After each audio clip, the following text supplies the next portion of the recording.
Hiya, I'm Jasper, and welcome to your video review for The Equalizer 3 Spoiler Edition. So, as always, I'm going to give you the good, the bad, and the furry. To start with the furry, still no furry. Moving on. Again, my spoiler-free reviews in the description down below. So, this is a movie starring Denzel Washington and Dakota Fanning, and I wanted to talk a little bit more about it in the spoiler territory. So I'm not going to address the first part of the movie because I already went over all that, but I did want to talk about how I liked that how they slowly introduced us more to Dakota Fanning's character. So he calls, and they have this super cool, awesome CIA room with numbers and things and scrolling and I'm like, it's a really cool looking spot. I don't know if that's how that would look, but it looks really cool.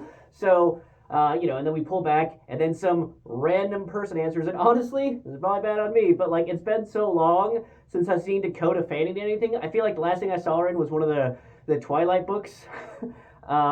So yeah, it's been a while since I've seen Dakota Fanning. I was like, okay, so random peon worker number 4 who's just manning the phone desk gets this call, and he says something that freaks her out, so she hangs up, and then he calls back to her, and I'm like, all right, cool. So now she's getting the information, and I figured that it would just be okay, so here's the information, that she has to shoot it up to higher headquarters, and higher headquarters does the thing and whatnot.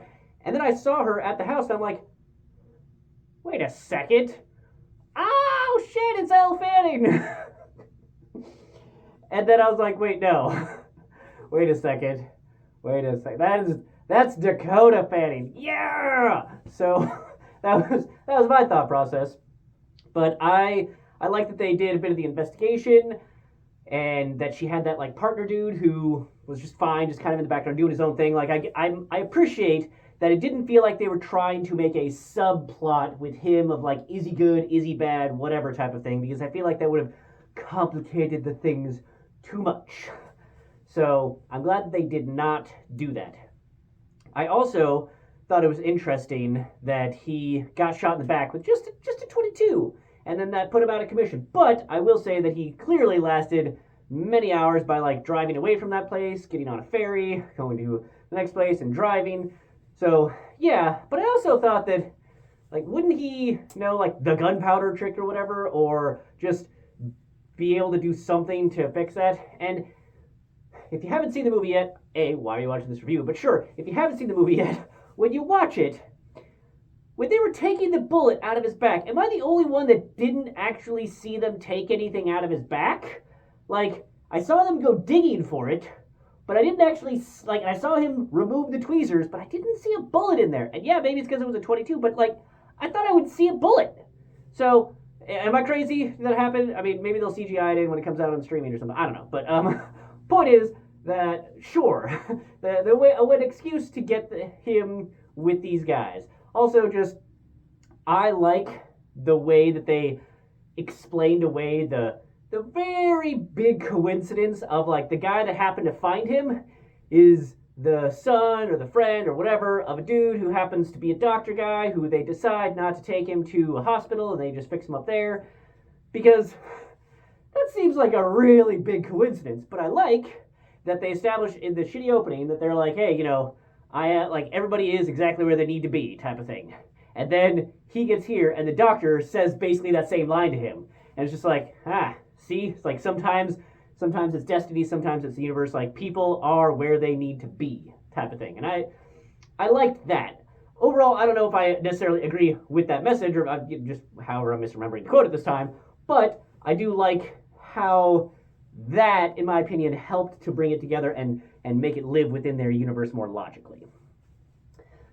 I did think that the guy who got who stabbed himself a bunch of times and then through the neck or whatever, I thought that guy had a chance. I thought there was a chance that he was, because he was still doing the I'm gonna rough people up thing for his brother, who was fucking throwing people out of a window and hanging them, type of thing. I thought that maybe this guy would get roughed up by Robert McCall, and then he would be okay, I'm gonna, you know what, you're right, let's do the good thing, and then help him out with his brother. And they didn't do that, obviously. But I'm also kind of glad they didn't, because sometimes bad people are just bad. And I like that. That, you know, sometimes you just have a bad guy who gets his comeuppance. And that's what you don't need to have a redemption arc. And speaking of a bad guy getting his comeuppance, so the last act, scene, whatever you want to call it, of the first one, of Equalizer 1, was him doing Home Alone in the knockoff Home Depot. And that was fun because, you know, he didn't use a gun for the most part, but he was just taking out all these dudes. But it was still challenging, and, you know, he had to, like, struggle bus and, like, fight that one really big dude with the mustache and all that jazz. And so that was fun. And then the second one, they tried to duplicate that by adding in a hurricane, and it just didn't land.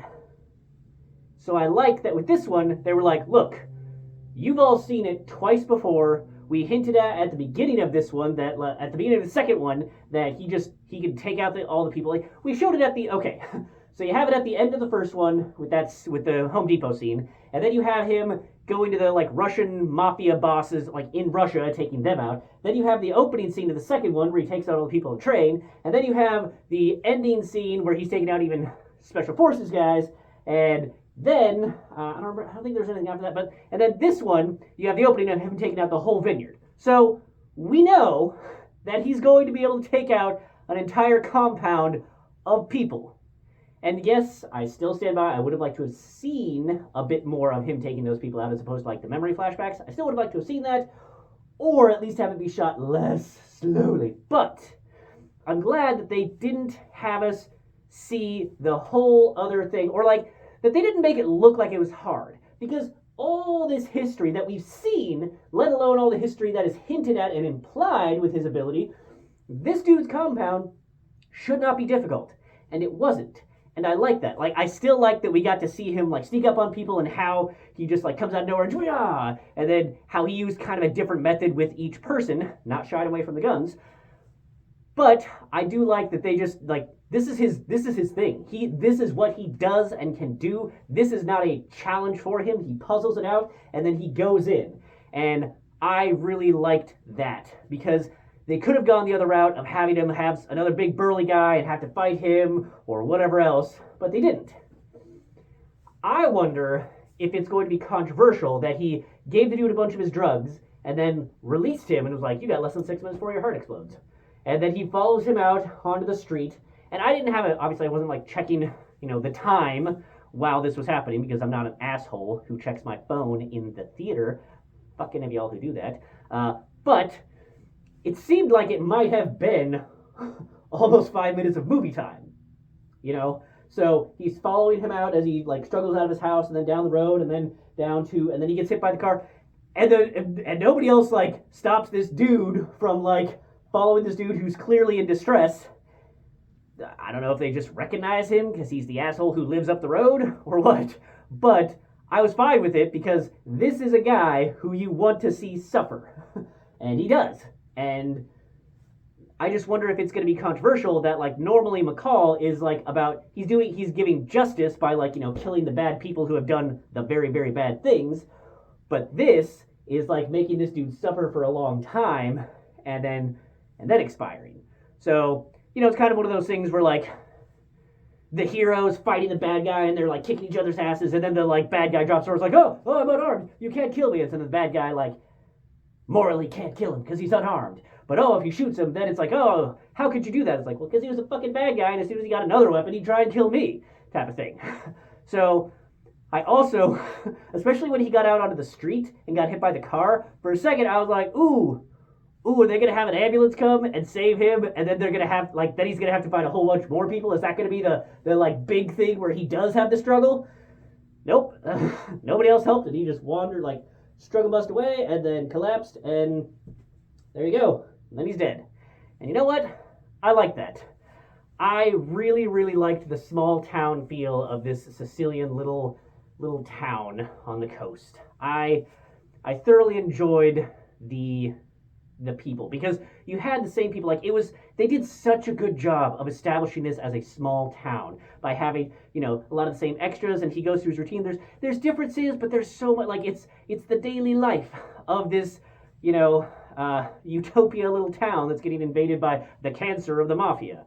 So I love the pacing throughout. I also liked that, he saw her take a picture of him. I think that realistically she would have silenced the shutter noise, but we needed to, get established what she was doing. And so he's like, I can look directly at you if you need for a better picture. So I like how he just calls her out on it. And then she's like, what? You're not even going to ask how I found you? And then he just lines it out like, yeah, you checked the security cameras, you followed that, you looked at the GPS, and then that, and then here I am.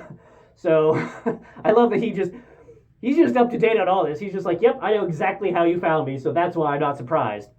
But I did also think in that particular scene that it was a little surprising, not surprising, but disappointing. I don't know.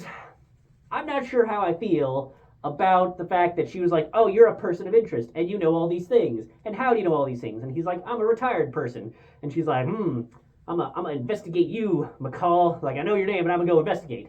And I'm like, how do you get to knowing his name, but without knowing that he's a retired one of your own people? So, and then also with how he's talking and everything else, like, is it just, I feel like it was obvious.